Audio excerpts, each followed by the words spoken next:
to Anbodu Samaikalam. இன்னைக்கு நம்ம சேனல்ல Valentine's Day ஸ்பெஷலுக்காக நம்ம ரெட் வெல்வெட் கேக் செய்ய போறோம். ஒரு பவுல்ல 250 grams of flour எடுத்துக்கோங்க.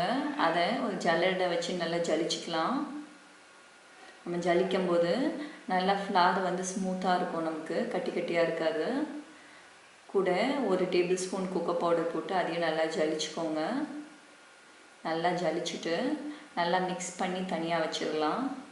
இப்படி நல்லா ஈவனாக மிக்ஸ் பண்ணி வச்சுக்கோங்க. இப்போ இன்னொரு பவுலில் 100 grams பட்டர் எடுத்துக்கோங்க. அதை நல்லா க்ரீம் பண்ணிக்கலாம். க்ரீமியாக பீட் பண்ணிட்டோன்னே 300 gram சுகரை நல்லா பவுடர் பண்ணி வச்சுருக்கேன். கொஞ்சம் கொஞ்சமாக சேர்த்து நல்லா பீட் பண்ணிக்கலாம். இப்படி நல்லா பீட் ஆகிட்டோன்னே 2 முட்டை ஒன்றா சேர்த்து நல்லா பீட் பண்ணிக்கணும். ஃபஸ்ட்டு ஒன்று சேர்த்து நல்லா க்ரீம் பண்ணிவிட்டு நெக்ஸ்ட் முட்டையை சேர்த்து நல்லா க்ரீம் பண்ணிக்கோங்க. அப்போ தான் நல்லா ஃப்ளஃபியாக வரும் நமக்கு. இந்த மாதிரி க்ரீம் ஆகிட்டோன்னே கூட ஒரு டீஸ்பூன் வெனிலா எசன்ஸ் சேர்த்துக்கோங்க. வெனிலா எசன்ஸ் சேர்த்து நல்லா பீட் பண்ணிக்கலாம். ஒரு பவுலில் 1 கப் மோர் எடுத்துக்கோங்க. நல்லா 1 கப் தயிர் எடுத்து மிக்சியில் அடித்து வச்சுக்கிட்டா கரெக்டாக இருக்கும். அது கூட ஒரு table spoon red food colouring சேர்த்து நல்லா மிக்ஸ் பண்ணி வச்சுக்கோங்க. இப்போது நம்ம ரெடி பண்ணி வச்சுருக்க மாவை இந்த பீட் பண்ணி வச்சுருக்க க்ரீமோடு சேர்த்து நல்லா மிக்ஸ் பண்ணிக்கலாம். 3 பேட்சாக ஆட் பண்ணிக்கலாம், அப்போ தான் கரெக்டாக இருக்கும். கொஞ்சம் மாவு போட்டு மிக்ஸ் பண்ணிவிட்டு நம்ம பட்டர் மில்க் உள்ளக்க சேர்த்து நல்லா மிக்ஸ் பண்ணணும்.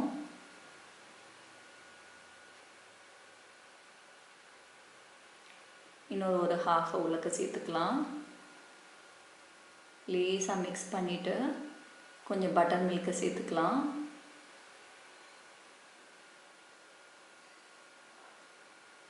நல்லா மிக்ஸ் பண்ணிக்கோங்க. மீதம் இருக்கிற மாவை சேர்த்து நல்லா மிக்ஸ் பண்ணிக்கோங்க. நல்லா இப்படி ஸ்மூத்தாக மிக்ஸ் பண்ணிவிட்டு நம்ம பட்டர் மில்க் உள்ளக்க சேர்த்து நல்லா மிக்ஸ் பண்ணணும்.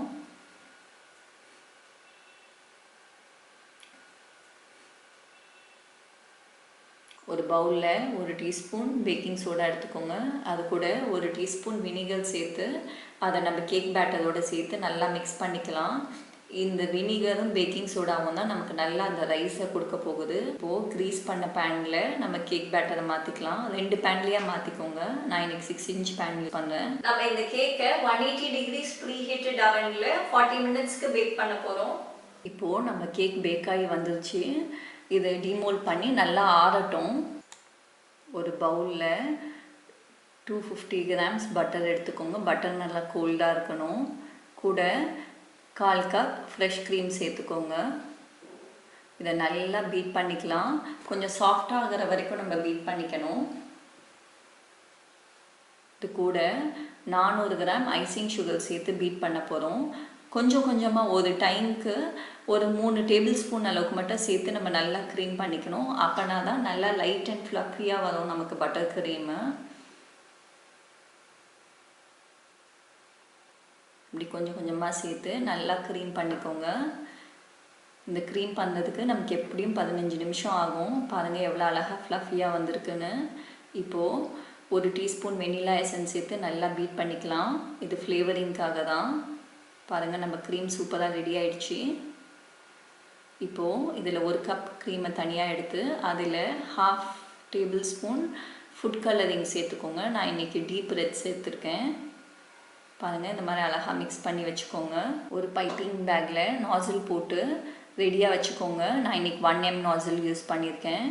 இப்போது நம்ம கேக்கை கட் பண்ணி எடுத்துக்கலாம் லேயராக வைக்கிறதுக்கு.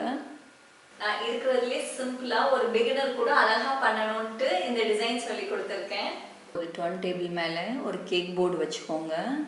அதில் கொஞ்சமாக க்ரீமை ஸ்ப்ரெட் பண்ணிக்கோங்க. நமக்கு கேக்கை இது போர்டோடு ஒட்டுறதுக்கு இந்த மாதிரி பண்ணுறோம். இப்போது ஒரு லேயர் ஆஃப் கேக் வச்சுக்கோங்க. கேக் வச்சுட்டு அதில் நம்ம ரெடி பண்ணி வச்சுருக்க க்ரீமை ஒரு லேயர் சேர்த்துக்கலாம்.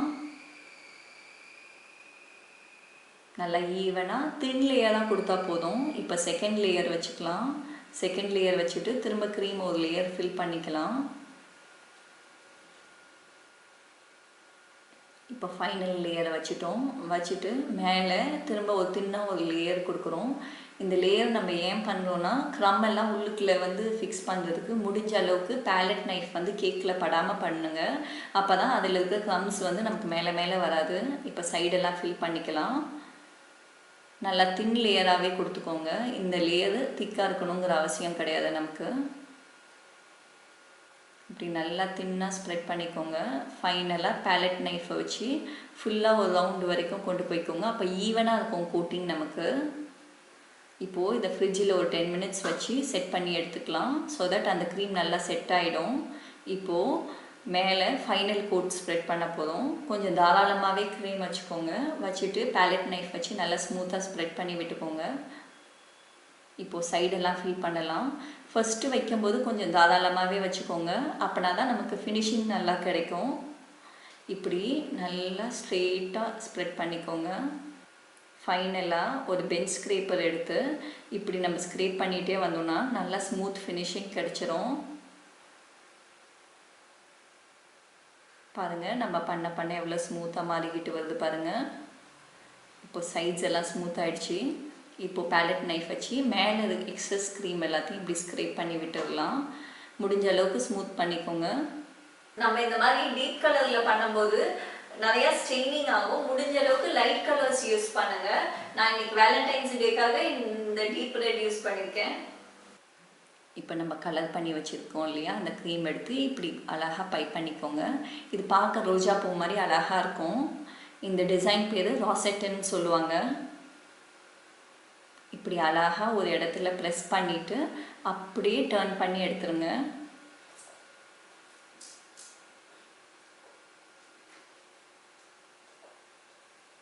இந்த டிசைன் ரொம்ப சிம்பிள், ஆனால் ரொம்ப அழகாக இருக்கும். பாருங்கள் எவ்வளோ அழகாக இருக்குது பாருங்கள். இப்போது கேக் போர்டை அந்த கீழே எக்ஸஸாக க்ரீம் இருந்ததுன்னா ஒரு டிஷ்யூ பேப்பர் வச்சு க்ளீன் பண்ணிக்கோங்க. இப்போது ஸ்டார் நாசிலில் க்ரீமை ஃபில் பண்ணி இப்படி ஷெல் மாதிரி பைப் பண்ணிக்கோங்க. இது அவ்வளோ அழகாக இருக்கும் கேக்கை பார்க்கும்போது. பாருங்கள் எவ்வளோ அழகாக இருக்குது பாருங்கள். ஒன்றும் இல்லை, ஒரு ப்ரெஸ் பண்ணிவிட்டு அப்படியே லைட்டாக கீழே இழுத்த மாதிரி டேப்பர்டாக விட்டுக்கோங்க. அவ்வளோதான், நம்ம ஷெல் டிசைன் சூப்பராக ரெடி ஆகிடும். இப்போ நம்ம கட் பண்ணலாம் நம்ம கேக்கை.